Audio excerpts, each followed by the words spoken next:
parece que necesitamos fuentes que nos permitan ahondar, pensar, reflexionar sobre lo que somos, sobre lo que estamos haciendo, sobre lo que esperamos de nosotros mismos. Y por lo tanto, felicidades. He quedado gratamente sorprendido y agradezco muchísimo la posibilidad de participar en este foro. Máxime además porque el tema que voy a tratar es un tema en el que estoy implicado no solo de un modo intelectual, sino de un modo vital. Se trata de pensar, se trata de desarrollar qué es eso de la inteligencia espiritual, qué es esa modalidad de inteligencia que está en todo ser humano, más o menos desarrollada, por qué es un tipo de modalidad que deberíamos desarrollar no solo en nuestra vida cotidiana, sino también en nuestra vida profesional, y cuáles son los beneficios, los frutos que se derivan del cultivo, del trabajo, de esa modalidad de inteligencia que está en todo ser humano y que no siempre somos capaces de entrever, de identificar, de desarrollar para tener un crecimiento en plenitud, de tal modo que todas esas formas de inteligencia adquieran su pleno y total desarrollo. Primero, lo que voy a tratar de precisar es de qué hablamos cuando hablamos de inteligencia. Porque a pesar de que la palabra es muy habitual y todos nos atreveríamos a definirla, el hecho es que me parece que una de las tareas que debemos hacer también en un foro de esta naturaleza es ahondar en las palabras que habitualmente manejamos para tratar de descubrir el fondo, lo que hay en ellas y lo que muy habitualmente se pierde en el lenguaje coloquial, en el lenguaje habitual o en las conversaciones cotidianas que tenemos unos con otros. Fijaros que la palabra inteligencia tiene un montón de significados.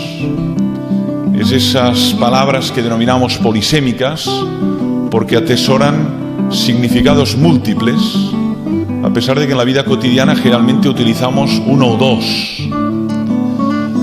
Tiene un origen, si hacemos una brevísima excursión etimológica, el origen de la palabra es latín, ¿no? Leer dentro, intus legere. Una persona inteligente es la que no se queda en la superficie, no se queda en el primer plano de la realidad, en la fachada, sino que es capaz de entrever algún intersticio para poder intuir lo que está más allá de lo inmediato. Lee dentro del corazón de las personas, dentro de lo que ocurre en las instituciones, lo que no está a primera vista. Esto es de entrada inteligente, leer dentro. También hablamos de que hay lecturas inteligentes, de un cuento, de un adagio, de una parábola, la capacidad de entrever lo que oculta, lo que atesora. Esta es una tarea que es mucho más rica cuando además no es solo una persona la que proyecta la mirada en ese texto, o en ese cuadro, o en esa realidad, sino que es un conjunto de personas quienes tratan de ir más adentro de lo que aparentemente muestra. Eso nos pasa cuando nos acercamos a una parábola del Nuevo Testamento o, qué sé yo, a un fragmento de Montaigne o de Pascal o a una fábula de Esopo o de La Fontaine, ¿no? Entrevemos su significado. Leer dentro. Tiene otro significado que también va muy unido a la etimología latina. Inter eligere, la capacidad de elegir entre. Una persona inteligente es la que desarrolla buenas elecciones, que elige bien. Fijaros que en nuestra existencia tenemos que elegir. Nos encontramos frente a encrucijadas donde debemos elegir. Kierkegaard decía que cuando uno se encuentra en la encrucijada, experimenta lo que él dice, el vértigo de las posibilidades, puedo hacer B, puedo hacer C, puedo hacer D. ¿Qué debo hacer? Pues la inteligencia es esa facultad que nos permite deliberar, tratar de valorar, anticipar consecuencias, intentar aclarar lo que oculta cada una de esas vías que observamos en esa encrucijada. A los que nos gusta correr por la montaña y especialmente por montañas desconocidas, llega un momento donde uno se encuentra en un camino que se bifurca y tiene que elegir. No puede correr por ambos simultáneamente. Tampoco sabe lo que va a pasar después. Si el camino le llevará a una ermita preciosa, a un acantilado, o se va a cerrar con muchos arbustos y finalmente tendrá que retroceder. Inteligencia es esa facultad que nos permite elegir. Y para elegir tenemos que deliberar. Y para deliberar tenemos que anticipar, pensar. Y esa también es una tarea que se desarrolla mejor comunitariamente que individualmente. Especialmente cuando en la misma encrucijada hay otros que ya han recorrido alguno de esos caminos y pueden indicar sus pros, sus contras, la belleza o la fealdad que oculta cada una de esas vías. Hay un tercer significado que es el que más habitualmente se maneja. La inteligencia tiene que ver con la capacidad de adaptarse a entornos distintos. De hecho, si los seres humanos estamos en la Tierra, no es por nuestra fortaleza física, ni por la dureza de nuestra epidermis, ni por nuestras garras o colmillos o defensas, es por nuestra inteligencia, lo que nos ha permitido adaptarnos a entornos muy hostiles, muy distintos, y hemos tenido la capacidad de elaborar herramientas, esferas de protección para vivir en el polo o en el desierto, en ámbitos donde hay mucho frío o mucho calor, incluso en el espacio exterior. Lo que nos ha permitido estar aquí, subsistir, permanecer, es especialmente la inteligencia colectiva, la capacidad de adaptación a entornos distintos. Todavía hay otro uso, que es el más frecuente, la inteligencia como la capacidad para hallar soluciones a situaciones complejas, a nivel familiar, a nivel laboral, a nivel empresarial, a nivel académico, la capacidad de encontrar soluciones, aunque no absolutas, pero cuanto menos verosímiles, a situaciones complejas, resolver problemas. Decimos que alguien es inteligente cuando es capaz de identificar una vía a través de la palabra, de la mediación, del diálogo, la capacidad de encontrar caminos de mediación, puentes donde las partes están extraordinariamente enfrentadas, ¿no? Eso es lo que de algún modo contiene la palabra inteligencia. Pero aquí sobre todo de lo que se trata es de pensar esa modalidad, ese tipo de inteligencia, que es la inteligencia espiritual. Algunos la denominan existencial, otros trascendente. En el universo bibliográfico hay distintas terminologías.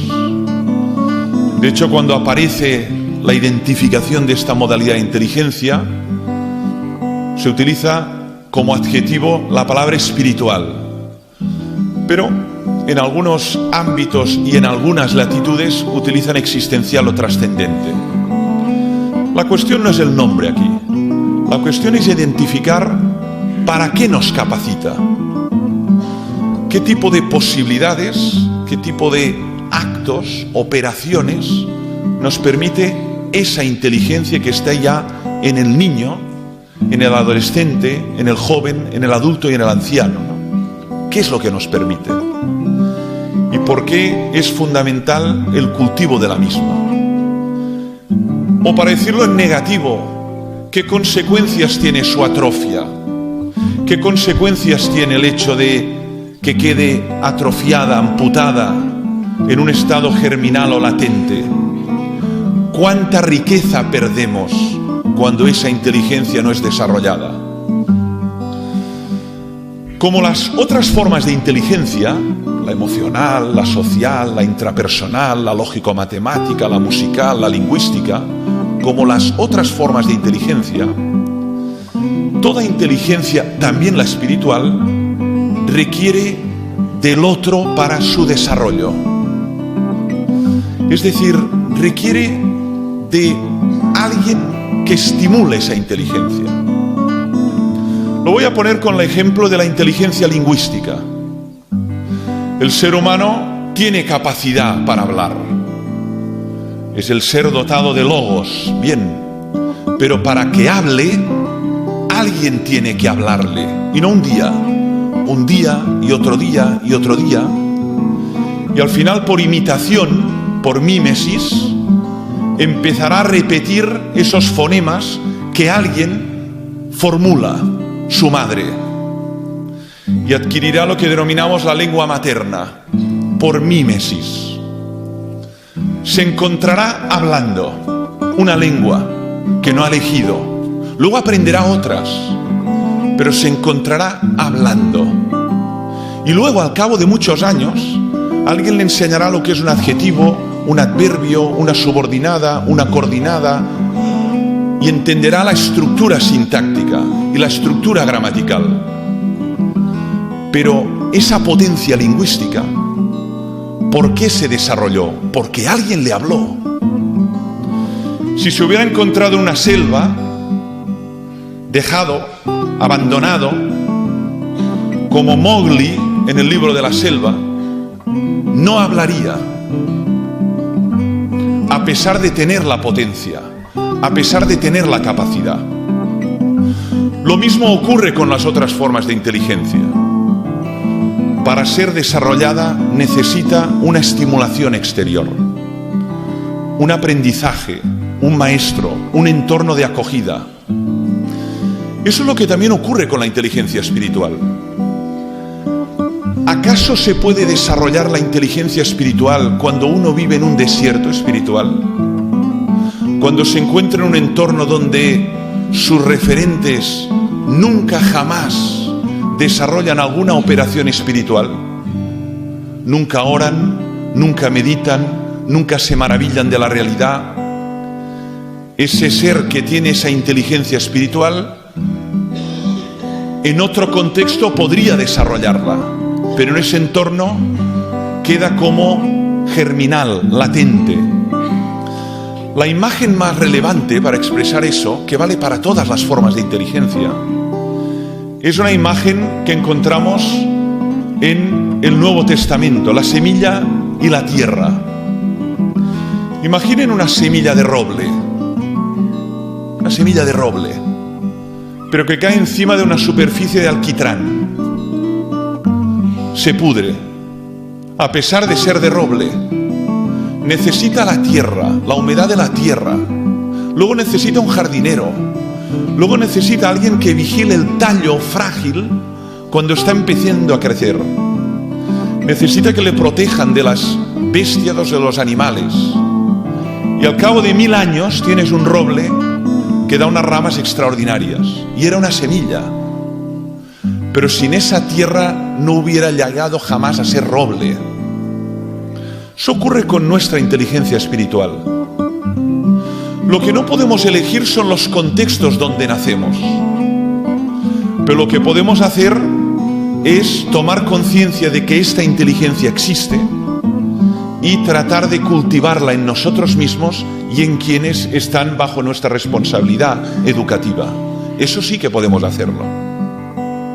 Yo entiendo que un desarrollo integral del ser humano significa identificar sus posibilidades y tratar de desarrollarlas a la máxima plenitud. Fijaros, ¿qué hubiera sido de grandes genios de la música, grandes genios de la física, si se hubieran encontrado en contextos muy vulnerables, extraordinariamente vulnerables, social y económicamente? Pues que probablemente esas obras, esas composiciones no hubieran tenido lugar. Pero cuando esa semilla genial se encuentra naciendo en un contexto donde puede ser desarrollada, da frutos.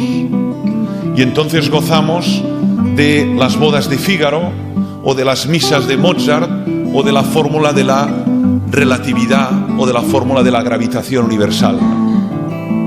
Alguien tuvo la posibilidad de desarrollar ese potencial porque se encontró en un contexto que tuvo la ocasión de estimular esa inteligencia. Eso lo digo por algo. En un contexto esencialmente materialista, consumista, utilitarista, pragmático, la pregunta es: ¿dónde están los lugares, los entornos, las esferas para acoger esa inteligencia espiritual y desarrollarla, para que pueda ser hospedada y llevada a su máxima plenitud?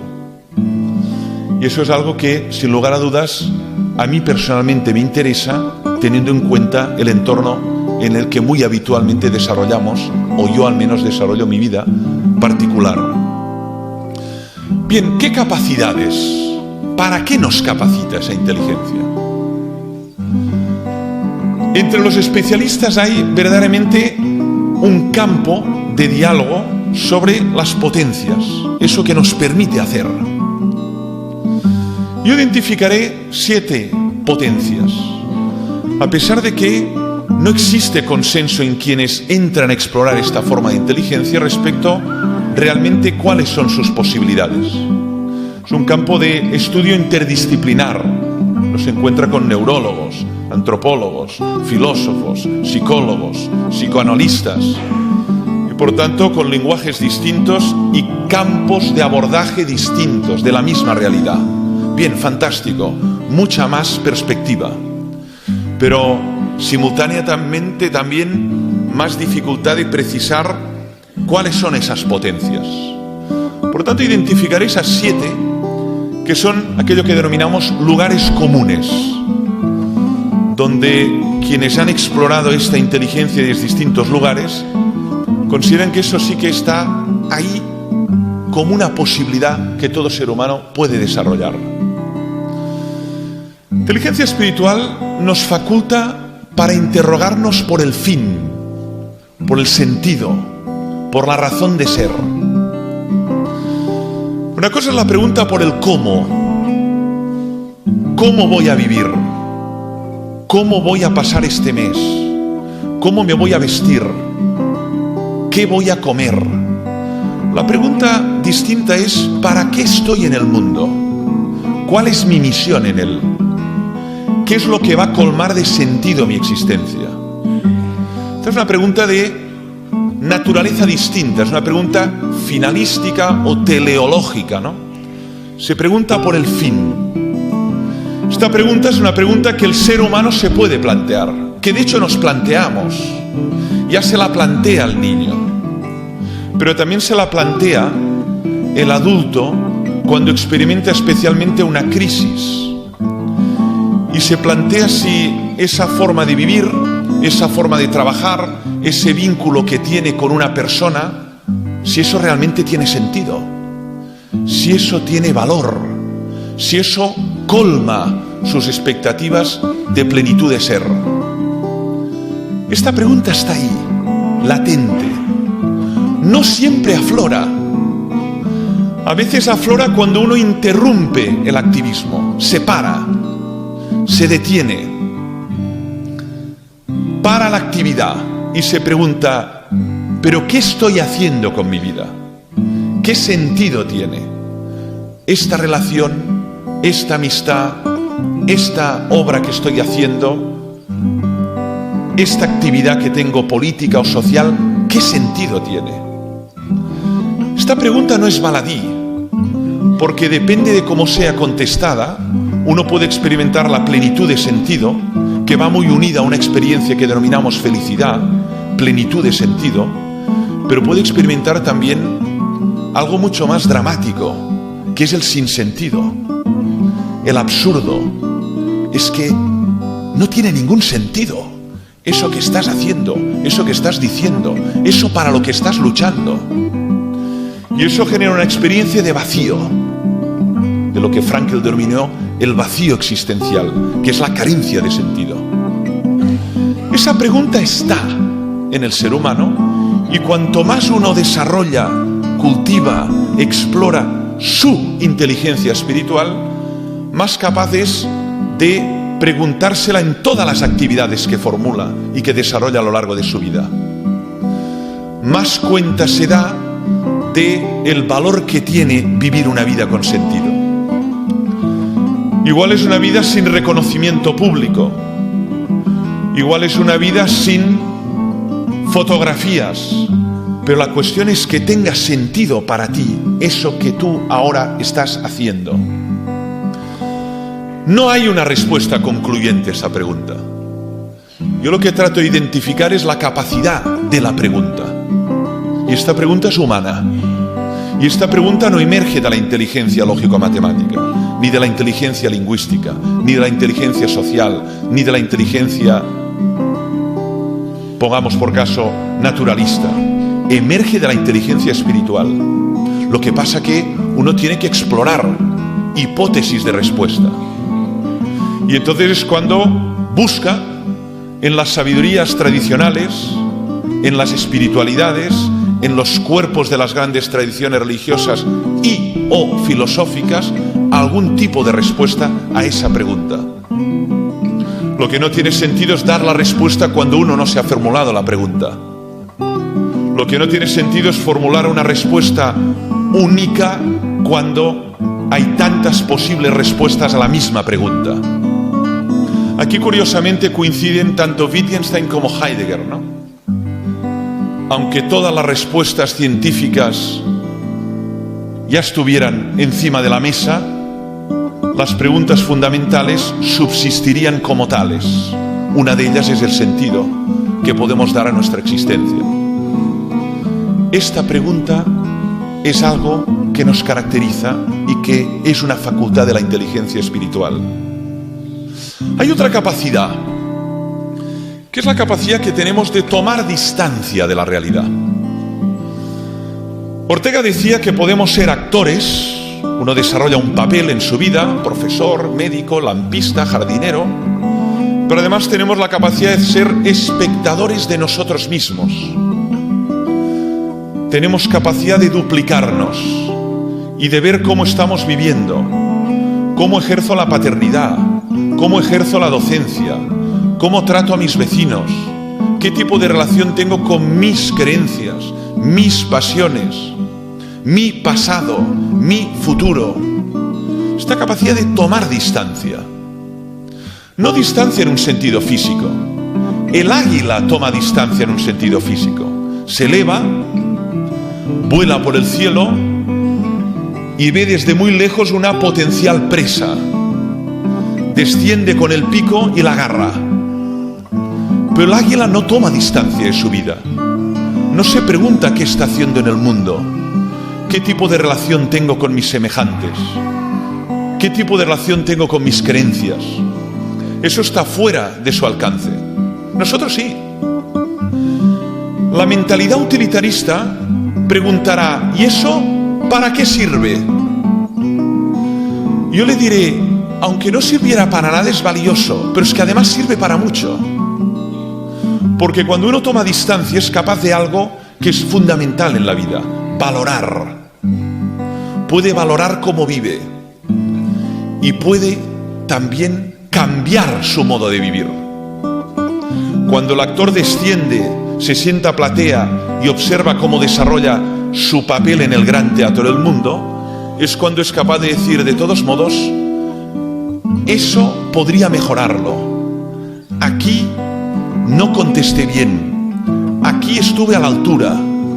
Eso fue enorme. La única posibilidad de mejorar como ser humano es la capacidad de tomar distancia, que permite valorar, examinarse a sí mismo para vivir el próximo día de otro modo. Eso es algo que podemos educar.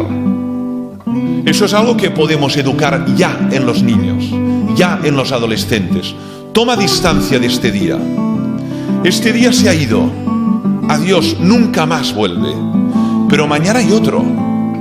¿Qué has aprendido de este día? Tomar distancia del día.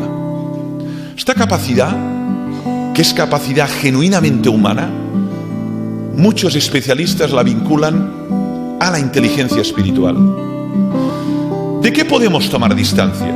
Fijaros, primero del fondo emocional, del mar de emociones.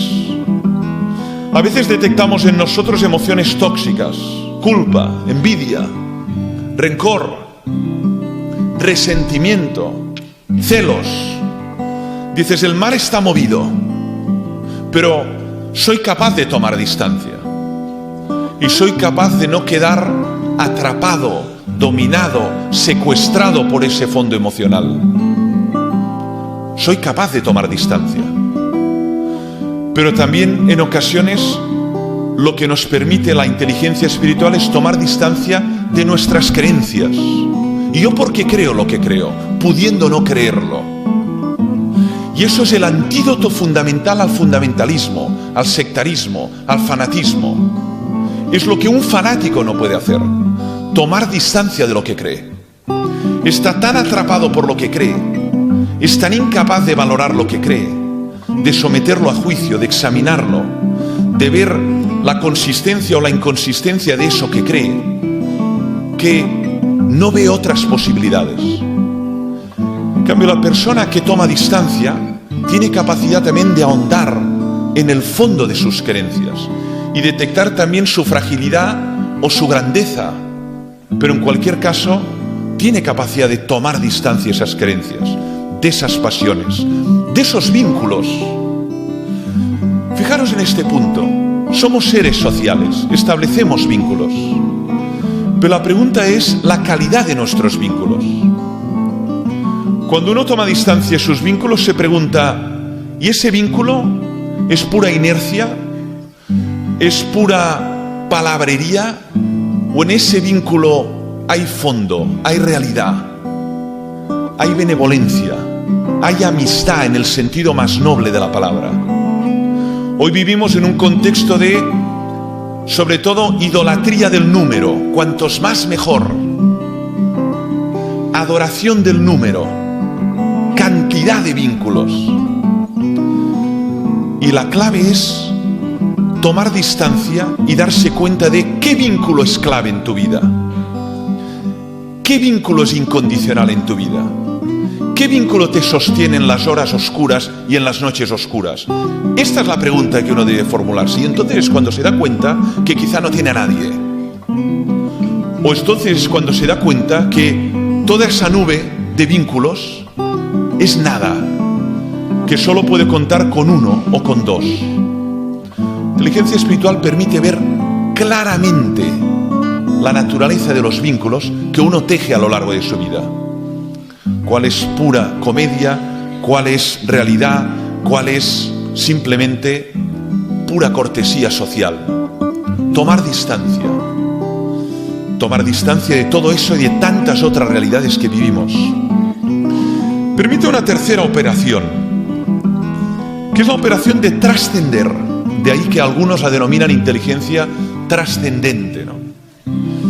Ahora, la palabra trascendencia, como la palabra espiritualidad, es de esas que atesora cantidades de significados enormes, ¿no? Vayamos de nuevo a la excursión etimológica, ¿no? Trans ascendere. De entrada, cruzar un límite. Transgredir, trascender. Ir más allá de. El que trasciende es el que trata de ir más allá de la zona habitual.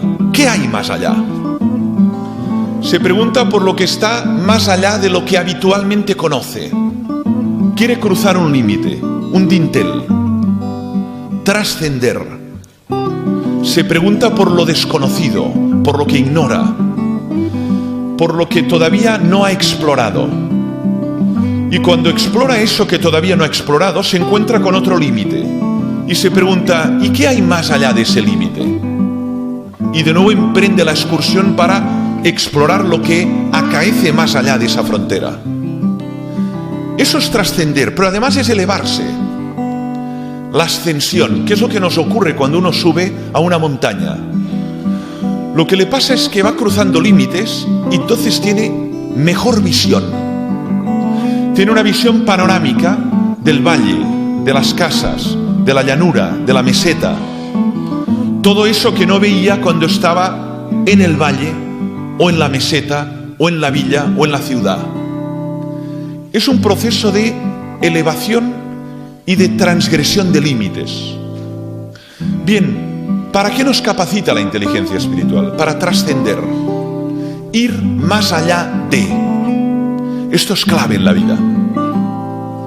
Ir más allá de los tópicos, prejuicios, estereotipos. ¿Cuántas personas viven de tópicos, prejuicios que repiten de generación en generación? Generalizaciones. Estos son así, estos son así, aquellos tienen estas características. Trascender el tópico significa ponerlo entre paréntesis. En definitiva, ponerlo en cuestión. ¿Quieres decir que es así? Primero voy a dejar que la realidad hable y luego tendré capacidad para afirmar o negar si es así. Pero el prejuicio es un juicio anticipado de esa realidad antes de haber sido acogida. Luego, por definición, es un mal juicio de esa realidad. Trascender tópicos, prejuicios, sobre todo en tres ámbitos. Pensar en el ámbito del desarrollo científico. El científico es alguien que trasciende. Es alguien que se pregunta: ¿y ese terreno que nunca he explorado, qué es? ¿Cómo podemos formularlo? Y al final trasciende un límite y nos regala una formulación que describe un fragmento de realidad que todavía nadie había desarrollado, medido. Y eso es lo que nos permite entender que la historia del desarrollo científico es ese afán por trascender, conocer con más penetración la estructura de la realidad. Pero también trasciende el atleta cuando se propone descender un registro, superar una marca, recortar una carrera, y para hacerlo tiene que entrenar, concentrarse, controlar su nutrición, especialmente aprender de los que saben más, obedecer a su entrenador, y al final trasciende, ha superado un límite. Y también trasciende el místico, cuando pone en crisis las imágenes tradicionales de Dios, cuando pone en tela de juicio todo eso que le habían dicho que era Dios. Caen esas máscaras y se encuentra con algo que ya no puede ser descrito, o con alguien que no tiene rostro, o con la nada. Pero en cualquier caso trasciende esas imágenes de Dios que tenía en su mente. El trascender siempre es ir más allá para elevarse. Esto nos lo permite la inteligencia espiritual. Quien desarrolla esta capacidad, no cabe duda, es mucho más profundo y esencial a la hora de explorar las realidades con las que trata su vida, ¿no? Hay otra capacidad, que es una capacidad que ya está descrita en Aristóteles, ¿no? La capacidad de maravillarse, asombrarse, sorprenderse. Esta capacidad es humana. Esta capacidad, según Aristóteles, es la fuente o el punto de partida de la actividad filosófica, ¿no? Uno se maravilla de la realidad y empieza a interrogarse. Se sorprende de que la luna esté aquí, o de que el sol esté ahí, o de que ahora sea oscuro y después claro, y se empieza a hacer preguntas. Cuando la capacidad de maravillarse o de asombrarse desciende, también la capacidad interrogativa. Y al final uno vive simplemente sin preguntarse nada, mecánicamente, funcionalmente, practicando sobre todo dos verbos: consumir y producir, consumir y producir. unilateralmente, o para decirlo con Marcuse, unidimensionalmente. Y sin embargo, cuando uno se maravilla, se hace muchas preguntas. Y cuanto más inteligente es espiritualmente, más se sorprende de lo cotidiano. Se sorprende de una flor, del rocío, del río, del agua, del cielo, del pájaro. Se sorprende de todo. Y por lo tanto se interroga por todo. Se convierte en una pregunta viva ese ser humano. Los niños se maravillan. Sin embargo, lo que observamos en el desarrollo de nuestra vida es cómo esa capacidad de maravilla se va minando con los años. Ese niño va perdiendo esa ingenuidad y al final vive repeticiones. Pero el niño tiene capacidad admirativa, capacidad de asombrarse. Sin embargo, los expertos subrayan cómo la hiperestimulación, la dispersión, el activismo tiene como consecuencia vulnerar esa capacidad de maravillarse, que tiene efectos letales en el desarrollo total de ese ser humano que es un niño. De ahí la importancia de recuperar de nuevo esa capacidad de asombro. Asombrarse frente a un cuadro, o asombrarse frente a una escultura, o asombrarse frente a la belleza de una mujer o a la belleza de un hombre, ¿no? El asombro. Fijaros qué expresa el asombro. De entrada, humildad. Cuando uno se asombra, reconoce no saber. No te asombras de lo que sabes. Lo que te causa pasmo, sorpresa, es lo que ignoras. Lo que incluso no puedes prever, anticipar. Por tanto, el asombro siempre, en el fondo, presupone la humildad, el no saber. Pero además, activa en el ser humano que una voluntad, la voluntad de conocer, la voluntad de aclarar. Einstein decía que una persona que no se maravillara de nada estaría espiritualmente muerto.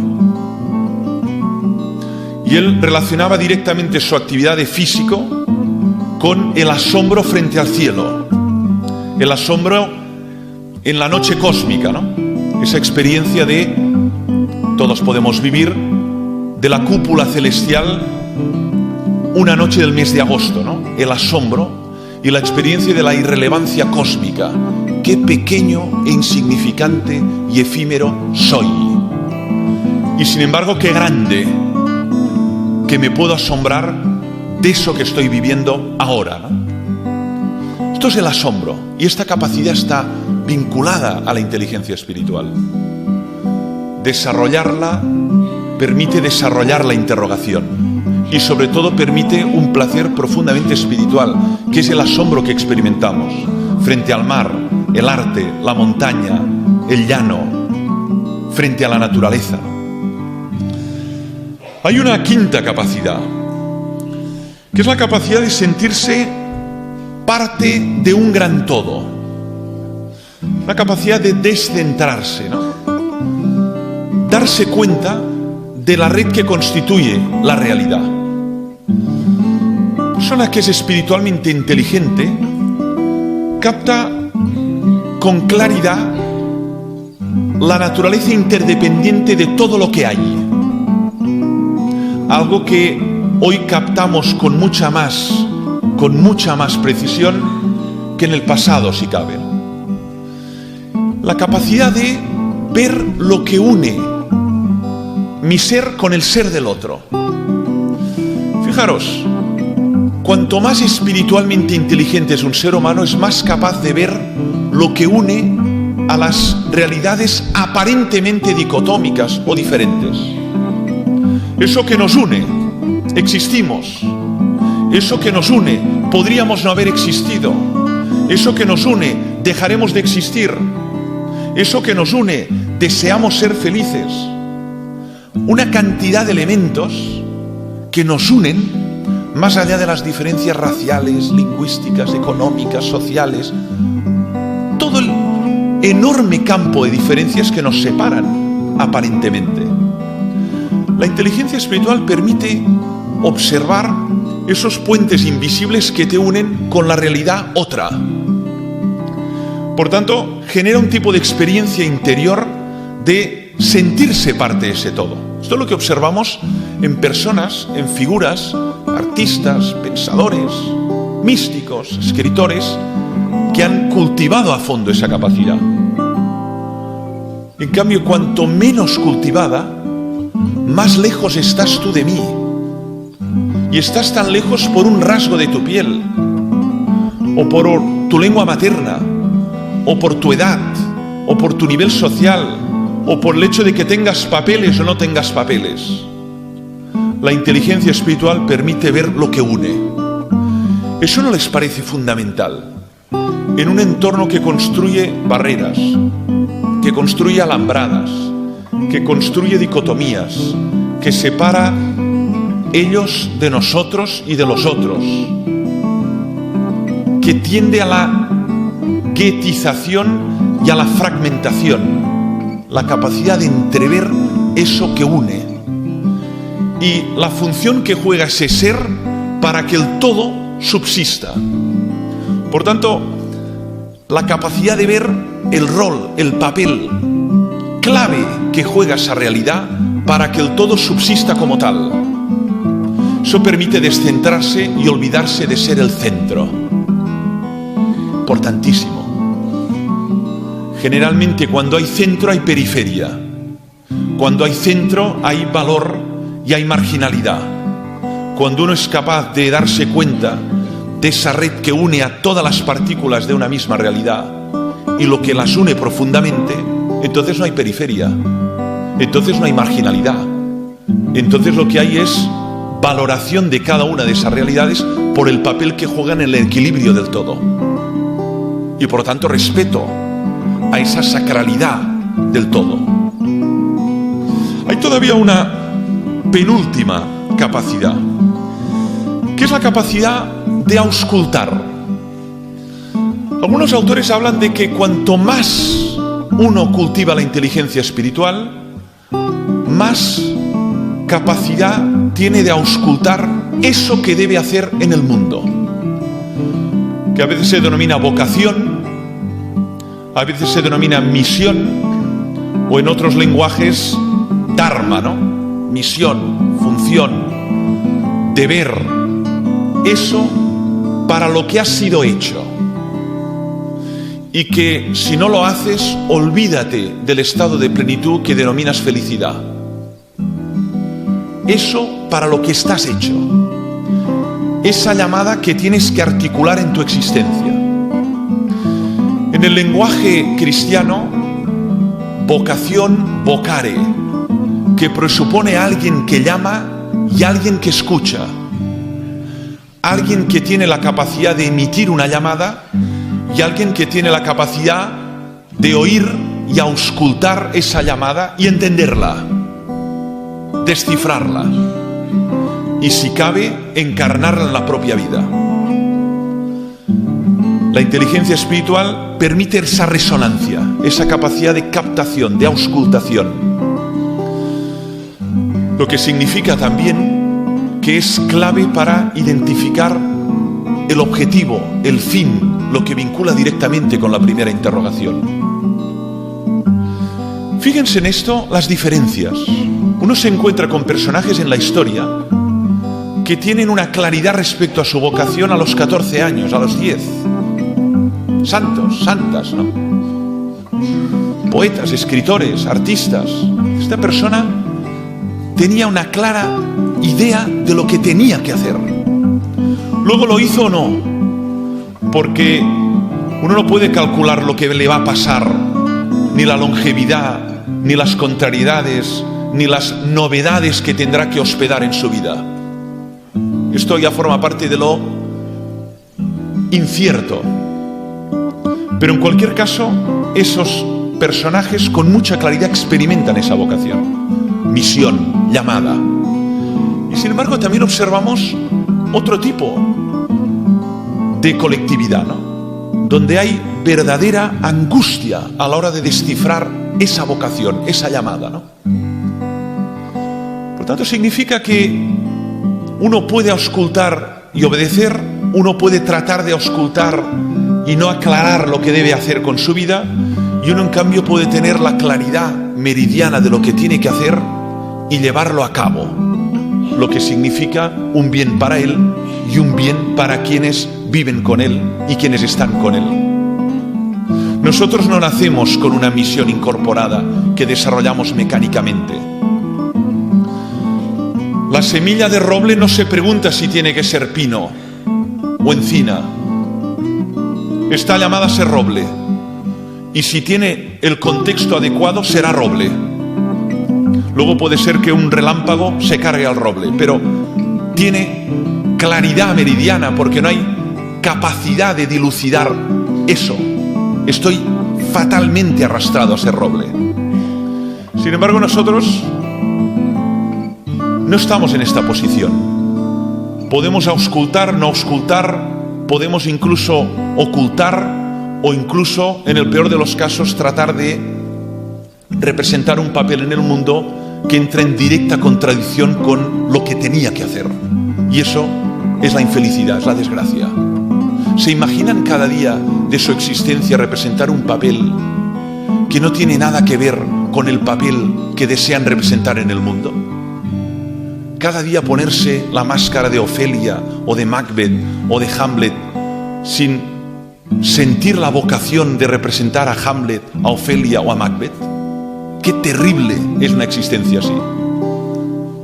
Por tanto, la auscultación, la dilucidación de la vocación. Y finalmente un último rasgo, que es la vivencia plena de la hora. Fijaros la tendencia. La tendencia es o a proyectarse en el futuro o a petrificarse en el pasado. Estas dos tendencias tan habituales en nuestro modo de vivir la vida.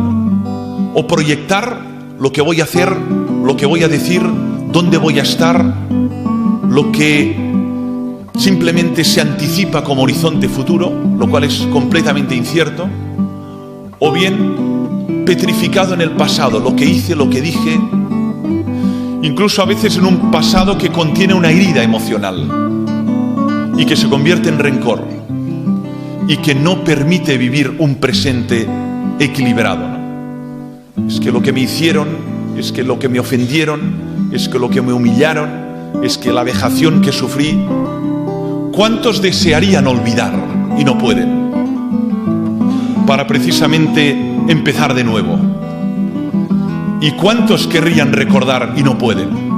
¿Que acaso alguien piensa que tenemos dominio absoluto sobre esa facultad tan magmática que es la memoria? Pues no. Me acuerdo de lo que no querría y a veces no me acuerdo de lo que querría recordar. Pero en cualquier caso, la inteligencia espiritual permite algo, que es esto de prestar atención a lo que ahora me acaece, ahora estoy viviendo. Y eso es interesante porque, curiosamente, está teniendo un efecto enorme en áreas muy alejadas de lo religioso. Uno se encuentra en literatura que vincula inteligencia espiritual y liderazgo, inteligencia espiritual y dirección de empresas, inteligencia espiritual y ámbito deportivo. ¿Cómo? Es que no cabe duda. Aquella persona que está plenamente presente en lo que hace, como si no hubiera nada más en el mundo, adquiere un nivel de concentración, de atención plena, que le hace naturalmente ser mucho más poroso, mucho más hospitalario, mucho más atento a lo que está haciendo. Y por lo tanto tiene beneficios en su quehacer, del orden que sea. Sin embargo, ese ser que está ahí, pero su cabeza está en el futuro o en el pasado, o está disperso por una variedad enorme de estímulos audiovisuales que chocan sobre o contra su neocórtex, esa hora ha pasado, pero no la ha vivido. Ese texto que tiene encima la mesa de Lorca no lo lee, no lo asume, no se lo hace suyo, simplemente está ahí. Y ese cuadro que contempla no lo contempla. Solo cuando hay esa presencia plena es capaz ese ser humano de captar con plenitud lo que hay en esa realidad. De hecho, es la posibilidad ya de hacerse uno con esa realidad que tiene delante, ¿no? Y eso tiene mucho que ver con esa capacidad que nos brinda, que nos faculta la inteligencia espiritual. Alguien dirá con razón, concluyo ya, bueno, pero al fin y al cabo, esa expresión revela una potencia humana que siempre ha estado ahí, en efecto. En efecto. Lo nuevo es la expresión, pero lo interesante es constatar que la expresión emerge en contextos que no son ni religiosos ni confesionales. El reconocimiento de que existe esa inteligencia significa también que debe ser educada, que debe ser cuidada, que debe ser ejercitada. Pero realmente eso ya lo habíamos sabido que estaba ahí. Verdaderamente para muchos es así, sin embargo para otros no. Para otros es un descubrimiento, porque habían partido de una concepción de sí mismos mucho más reductiva. Habían partido del ser humano como un ser o crasamente material, o crasamente determinado, o crasamente biológico. Y cuando uno reconoce que hay esas capacidades, eso significa una apertura, una dilatación, una capacidad que en el entorno inmediato nadie había reconocido o ningún texto había mostrado con autoridad, ¿no? Por eso, en sentido estricto, cuando uno entra en ese tema, queda con la perplejidad de decir, al fin y al cabo, todas esas capacidades, junto con otras que no he expresado, siempre han estado. Y ahora las relacionamos con esa modalidad. Bien, pero no dices nada nuevo. Lo nuevo es reconocer en un ámbito mucho más amplio que el habitual que eso está ahí y que tiene que ser educado. Y eso sí que tiene consecuencias en el ámbito de las instituciones educativas formales, en el ámbito de la vida laboral, en el ámbito de la vida social. Eso sí que tiene consecuencias. Respecto a los beneficios, aquí muchas personas se plantean, bueno, ¿y qué tipo de beneficios genera ese tipo de desarrollo? Ya los he indicado, pero generalmente quiero subrayar uno básico, fundamental. Cuando hablamos de felicidad, bienestar, plenitud, generalmente lo relacionamos con tres modalidades de inteligencia. La inteligencia social, tener vínculos de calidad, sentirse amado, sentirse acogido, poder revelar secreto a alguien que tendrá la confianza absoluta del pacto de silencio, ese vínculo, inteligencia social, capacidad de gestionar inteligentemente esas emociones que hay en mí, inteligencia emocional, pero también inteligencia espiritual, capacidad de dilucidar hacia dónde voy, qué es lo que va a colmar de sentido mi vida. Sentido, vínculos, emoción plena. Esos tres elementos configuran, a mi modo de ver, la base, el fundamento de ese estado que los griegos denominaron eudaimonía y que nosotros denominamos como plenitud, bienestar interior, buen ánimo o felicidad. Por lo tanto, les animo a pensarlo, les animo a educar esa inteligencia espiritual en las personas más allegadas y sobre todo en plantearse cómo yo en primera persona puedo desarrollarla por todos los beneficios que tiene para mí y para el conjunto de la comunidad. Muchas gracias por la atención.